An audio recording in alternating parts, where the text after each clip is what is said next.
KPK atau Komisi Pemberantasan Korupsi menangkap puluhan koruptor dan telah dijebloskan ke bui. Mereka rata-rata bukan orang sembarangan. Ada gubernur, anggota DPR, bupati, bahkan menteri. Dalam menindak korupsi, KPK fokus pada apa yang disebut big fish, pelaku korupsi kelas kakap, tindak korupsi yang merugikan negara dalam jumlah tak terkira, atau dampaknya sangat menyengsarakan masyarakat. Terhadap semua itu, KPK tak pandang bulu. Begitu terendus, semua akan ditindak tegas hingga tuntas. Kemanapun koruptor bersembunyi, akan terus dilacak dan dikejar. KPK tidak pernah main-main. Buktinya, hingga kini setiap tersangka yang ditangani KPK selalu diputus bersalah di pengadilan. Selain untuk mengembalikan sebanyak mungkin duit negara yang sudah dikemplang, itu semua dilakukan untuk menimbulkan efek jera. Biar semua orang berpikir 1000 kali jika mau korupsi. Memang tak boleh ada kata setengah hati dalam memberantas korupsi. Harus agresif, serius, dan tanpa kompromi.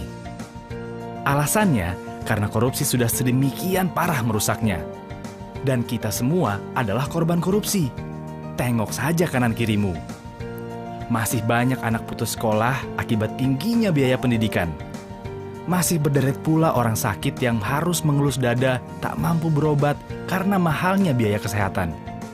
Anak-anak dengan perut membusung karena malnutrisi, itu akibat korupsi. Ya, korupsi diyakini punya andil besar memperdalam jurang kesengsaraan rakyat. Di sektor sumber daya alam, kong kali kong pengusaha hitam dan pejabat korup makin memiskinkan bangsa ini. Kekayaan alam tergerus habis, meninggalkan kerusakan yang akhirnya harus ditanggung masyarakat. Sektor pangan tak luput dari jarahan para koruptor, membuat ketahanan pangan di negeri yang subur ini melemah. Petani tak berkutik karena tanah pertanian mereka dialihfungsikan menjadi perkebunan atau bahkan perumahan mewah. Sebenarnya usaha memberantas korupsi bukan barang baru. Tapi, sayangnya, badan-badan yang dibentuk silih berganti selalu gagal di tengah jalan. Waktu Orde Lama, pemerintah sudah pernah bikin lembaga anti korupsi juga loh. Nama lembaganya pun canggih, yaitu Panitia Retooling Aparatur Negara dan Komando Tertinggi Retooling Aparat Revolusi. Di zaman Orde Baru, ada tim pemberantasan korupsi, Komisi 4 yang dipimpin Bung Hatta, tokoh proklamator yang dikenal jujur dan berintegritas tinggi, dan juga operasi penertiban atau OPSTIP. Semua lembaga itu tak berumur panjang. Ada saja hambatan yang membuat badan-badan itu akhirnya KO di tengah jalan. Pemberantasan korupsi yang dilakukan dengan cara konvensional ternyata nggak ampuh dan mengalami banyak hambatan. Dari situ, dirasakan perlu metode penegakan hukum yang luar biasa lewat pembentukan lembaga khusus dengan kewenangan luas, independen, bebas dari kekuasaan manapun. Dari sinilah KPK lahir dengan mandat khusus untuk melakukan pemberantasan korupsi. Dengan sejumlah kewenangan yang dimiliki, KPK diamanatkan untuk menuntaskan 5 tugas besar, yaitu melakukan koordinasi, supervisi, monitor, penindakan, dan pencegahan. Satu hal yang ditekankan pada pendirian KPK adalah KPK didesain untuk menjadi pemicu dan pemberdayaan dari institusi pemberantasan korupsi yang telah ada. Istilah kerennya, trigger mechanism. Korupsi tidak bisa dibasmi cuma dengan menangkapi para koruptor. Oleh sebab itu, KPK juga menggarap serius usaha-usaha untuk mencegah korupsi selain upaya penindakan. Bekerja sama dengan banyak institusi, KPK coba mendorong tertutupnya segala lubang kesempatan korupsi.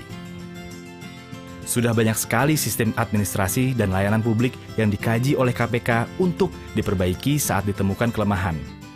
Jika sistemnya sudah baik, maka dipercaya akan semakin sulitlah celah orang untuk berbuat korup. Kesempatan korupsi juga ditutup melalui transparansi para pejabat negara. Di antaranya dengan kewajiban pelaporan kekayaan milik pejabat dan pelaporan hadiah-hadiah yang diterima oleh pejabat atau yang terkenal dengan istilah gratifikasi. Sehingga korupsi bisa dideteksi dan dicegah sejak awal. Cara lainnya adalah dengan mengikis niat untuk korupsi. KPK mulai coba menanamkan karakter-karakter anti korupsi sejak usia dini. Hingga nantinya diharapkan akan terbangun generasi yang bebas dari korupsi. Upaya pencegahan korupsi adalah sebuah pekerjaan besar, karena harus dilakukan secara konsisten, terus-menerus, dan butuh waktu lama. Namun, ini adalah investasi masa depan untuk mewujudkan Indonesia yang lebih baik. KPK nggak bisa sendirian membuat Indonesia jadi bersih. Perlu usaha bersama demi membentuk bangsa yang punya karakter kuat dan bersih. Sudah terlalu lama negeri kita terpuruk karena korupsi. Selama ini, rakyat Indonesia cuma bisa iri dengan kemajuan dan kesejahteraan negara lain. Kita tahu, Indonesia yang maju dan sejahtera cuma bisa diwujudkan kalau pemerintahan dan birokrasi bersih serta melayani. Tapi, masyarakat juga tak boleh membiarkan perilaku korup terjadi di sekitarnya. Dengan semangat anti korupsi dan kerja keras seluruh lapisan masyarakat bersama KPK, harapan itu masih ada. Ayo membangun Indonesia yang bersih dari korupsi, yang maju sejahtera bersama KPK.